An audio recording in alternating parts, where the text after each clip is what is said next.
So Kai and Speed were at a WWE Royal Rumble main event in one of their latest streams, and Kai somehow managed to secure the rights to stream the entire event live on his channel. Yes.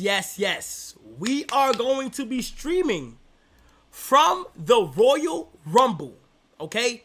We have all access. We can do, yes, on Twitch. We can do whatever the fuck we want. The crowd was electric, and Kai was losing his mind every 5 seconds. Oh, that was good. That was good. That was good. That was a good pop. That was a good pop. I ain't gonna lie. Ishowspeed, on the other hand, found himself as a competitor. We first see Speed sprint down the ramp like a madman, barking at the crowd, absolutely hyped to be there in the Royal Rumble. Ishowspeed actually has an elimination in the Rumble. But before Speed can even process what's happening, bam!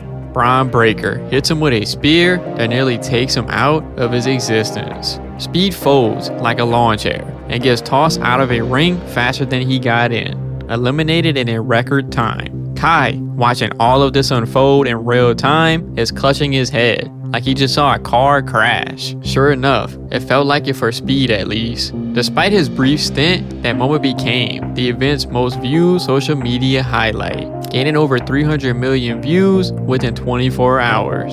WWE's collaboration with these streamers contributed to the 2025 Royal Rumble immensely, setting multiple records. The event achieved the largest gate for any single night WWE event, with over 70,000 fans in attendance. Viewership saw a 14% increase domestically on Peacock and even higher international numbers through Netflix. Merchandise sales soared by over 95% and sponsorship revenue increased by 94%. Cenat and Ishowspeed's impact on streaming is crazy. They blow up anything they touch. This kind of high energy and completely unpredictable entertainment wasn't something Twitch or YouTube had seen before at this scale. Their level of influence is unmatched. Sure, other streamers had their moments. You had people like XQC who would go on unhinged rants, or Ludwig, who had the production heavy, well thought out ideas, but Speed and Kai, they aren't playing when it comes to streaming. They already reinvented it in real time. Speed could be deep into a FIFA match 1 second and suddenly start screaming in full Ronaldo cosplay the next. What soccer football team do you support? Cristiano Ronaldo, Suey. Simple as that, bro. Kai, on the other hand, had turned his streams into full-scale events. A-list celebrities pulling up, music dropping mid-stream, literal riots forming outside his house when fans found out where he lived. I mean, you could feel his presence in the most recent Grammy Awards. What's even crazier is that none of this is forced. This isn't some corporated back overly polished, we need to hit these engagement metrics type of content. This is just two guys doing what feels natural. You get the sense that even they don't know what's going to happen next. And that's what the internet had been missing. In a way, their rise wasn't just about them. It was a response to the industry itself. Streaming had gotten comfortable. It was either hyper-polished esports content, streamers sitting in chairs for 8 hours, reacting to the same trending videos, or drama-filled sagas that played out more like soap operas than entertainment. It all felt tired. If you were watching Twitch or YouTube between 2016 and 2020, you were most likely seeing the same handful of things. Ninja hitting trick shots in Fortnite, Shroud mowing down lobbies in CSGO, Faker making impossible plays in League of Legends. It was impressive, sure, but unless you were cracked at the game, it felt like you were just looking at the highlight reels with a face cam attached. On the other hand was XQC, Pokimane, Hassan, Ludwig, and even Pewdie, watching over people's content and giving their takes. Some of it was fun, but at times it felt like Twitch had turned into a glorified YouTube watch party. It wasn't that these streamers weren't entertaining, don't get me wrong, they were. But there was a gap in the market. Streaming had lost its raw energy, the kind of energy that made YouTube fun in the earlier days, when people weren't worried about sponsorships or algorithms. Instead, everything had a formula. Click live, react to clips, play a game, read donations, in-stream, rinse and repeat. Even IRL streaming, the one genre that should have been full of randomness, started dying out. Once Ice Poseidon got banned and Twitch cracked down on questionable real-world interactions, IRL content became sanitized. No one wanted to risk it anymore. Did you ever find out like the real reason you got like banned from Twitch? I mean, really, they just didn't like me. I mean, realistically, I talked to Twitch staff after the fact, and they just didn't like me. But the excuse that they gave, which by the way wasn't in any TOS or anything, but the excuse they gave was that they said I encouraged myself to get swatted at the airport, and it was like whatever. But I mean, I didn't encourage it. That was a time where people didn't get swatted. Like, I'd never been swatted before. And for a while, it seemed like this was all streaming was ever going to be. And then Kai and Speed came in. Two friends kicked the door down and threw a firecracker into the room. Both Kai and Speed grew up in environments that shaped their larger-than-life personalities. Kai in the Bronx with fast-talking humor and high energy. Welcome to my YouTube channel! And Speed in Cincinnati, developing his wild, unpredictable charisma through sheer trial and error. I can't hear it because, bro, I gotta go to my stream because I can't hear it, bro. Like, I just can't. Oh my god, dude, that comment just really distracted me. Like, they both took completely different paths to get to where they are, but when their worlds collided, it was instant magic. Kai had been grinding on YouTube since 2018, dropping skits, vlogs, and pranks before fully diving into streaming. His delivery is polished, his humor sharp, and his ability to command a room was unmatched. When Kai streams, he has your attention for every second. I can fight to the story. Word to my mother, my brother got caught in the worst way possible. It was after school, late at night. My older brother is spanking his shit. My mom walks into his room. He closes his eyes like he's sleeping. Speed, on the other hand, is a walking viral moment. He's not structured, he's not calculated, he is pure chaos. He blew up on YouTube almost overnight, gaining millions of followers in what felt like weeks, largely because nobody could predict what he would do next.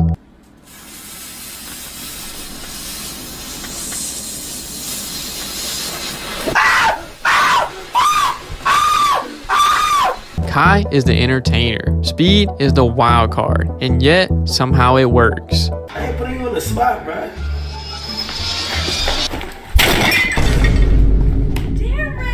Are you okay? When they stream together, it's crazy. Kai playing the role of the instigator and Speed, the uncontrollable force. Alright, come on, sit down. Okay, sit down! Yeah, you can't do that timing! Anybody have some business! Okay. You like to yell at the last nigga! Yeah, bro, back up. Hey. Oh! 60 years, Arnold! That's up. That's up, internet. That's up, internet, bro.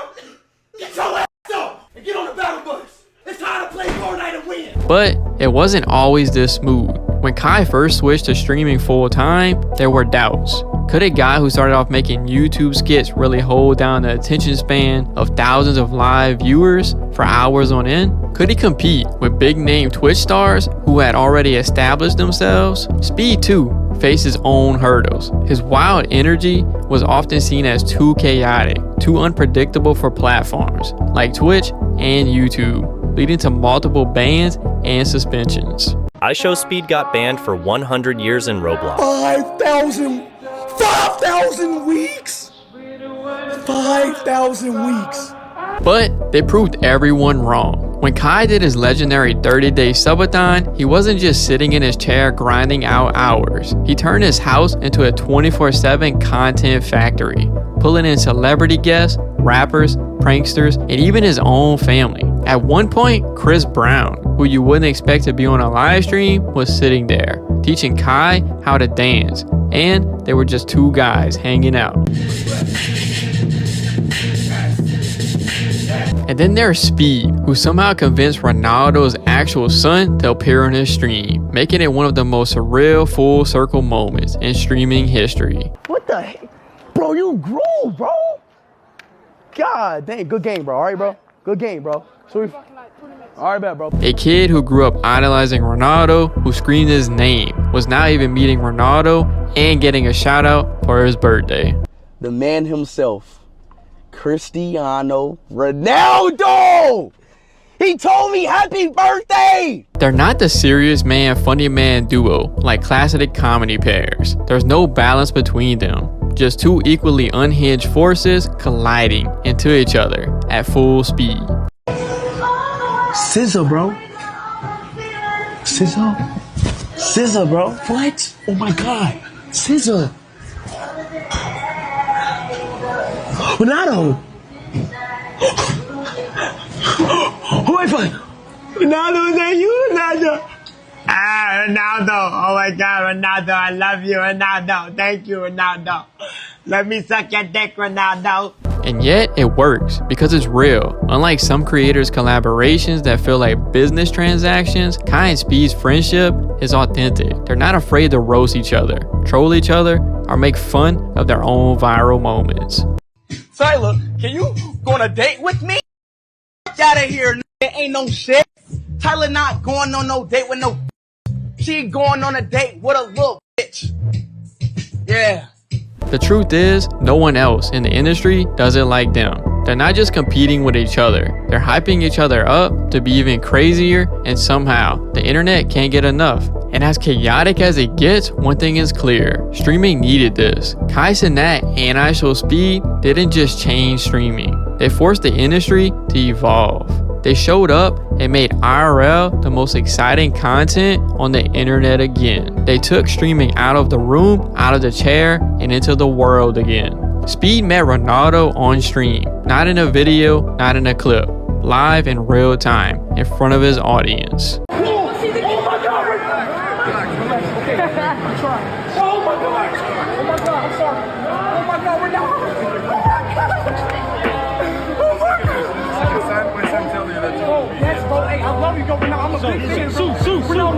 I got you right here. Hey, sue me. I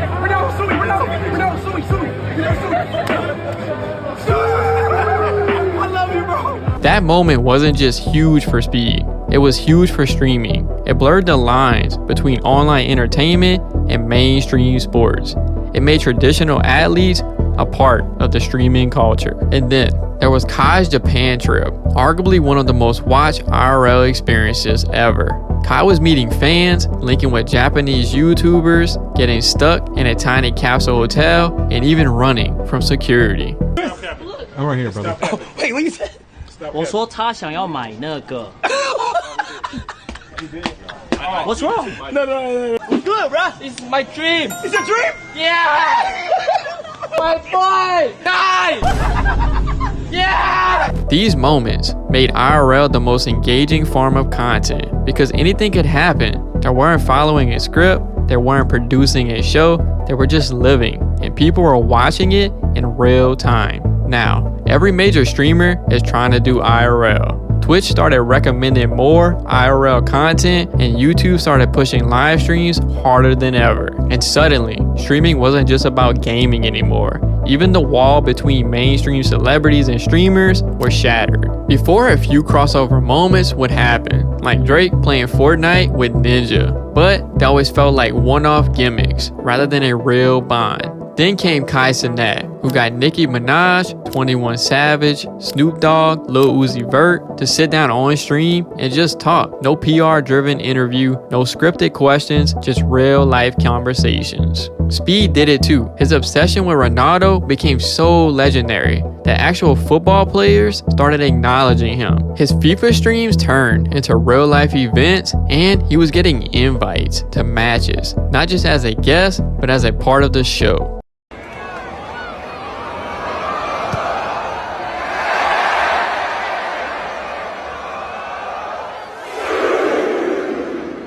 Kai and Speed bridged the gap between streaming and pop culture, and in doing so, they turned streaming into mainstream entertainment. They became too big to ignore. Kai shattered Twitch records. He became the most subscribed streamer in Twitch history, beating out everyone who had been on the platform before him. He also won Streamer of the Year twice. Meanwhile, Speed secured one of the biggest brand deals in sports: Nike. As soon as they started breaking records, other streamers took notes. Suddenly, everyone was getting louder, funner, and crazier. And then there's the money, because when these guys showed up, the entire economy of streaming changed. Before Kai, Twitch had a 50-50 revenue split with its streamers, taking half of everything they earned. After Kai's record-breaking subathon, people started questioning Twitch's model. Why should the biggest entertainers in the space be losing half of their revenue? Subscribers, I have 81,000. 81,000 people that are paying $5 a month. So when you do the math, it's like $400K a month. That's what happened. And that just comes to you, or is there some sort of split that... Originally it's 50-50. People in the Twitch space have different splits. Okay. I'm not gonna say mine, but people have different splits. It's a leverage thing. I'm sure if you have bigger influence, you can negotiate a better split. Nah, not necessarily. Like on Twitch, not necessarily. Speed, meanwhile, proved that streaming wasn't limited to Twitch. His dominance on YouTube Live showed that high-energy, unpredictable content could work anywhere, not just in the traditional gaming space. And when platforms started realizing how valuable top-tier streamers were, a new wave of competition began. Kick entered the picture. Platforms like Kick, Rumble, and even YouTube started offering insane contracts to lock down big streamers because Kai and Speed had proved something no one else had before. Streamers could command A-list salaries. Kick pays for all of your stuff, and there was a rumor of your new deal being like 100 mil or something. Yeah. Is that what it is? No. What is it? It's more on my type of timing, right? So I get paid by the hour. I get paid pretty well. 5-figure number? Or 6-figure number? I'm sorry, I'm stupid. What's 5 figures? Like 10,000 to 99,000 an hour, or 100,000 or more. The first option. It's in the 5-figure range. Yes, that's wild though. You're making maximum wage. This wasn't just a hobby anymore. This was an industry. Streaming would never be the same again because of them. See, Kai is one of them guys who I truly like adore, because like I really take streaming, like I respect every streamer because I really truly love the craft of streaming. And when I see Kai doing his thing, you know, like to see somebody else who has like the same passion as like streaming, it makes me happy, you know, and it makes me want to keep going at that. So Kai's doing his thing. I like Speed because he's still experiencing things. Like he's very young. Like he's very young and he's going through things, and he always asks me, like, what should I do for here? What should I do for this? And he's just a great content creator, you know?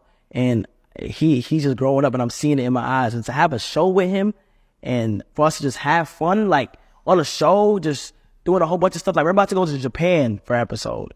Everybody just be out there just, you know, the IRL streaming and just making content. Like it's a blessing.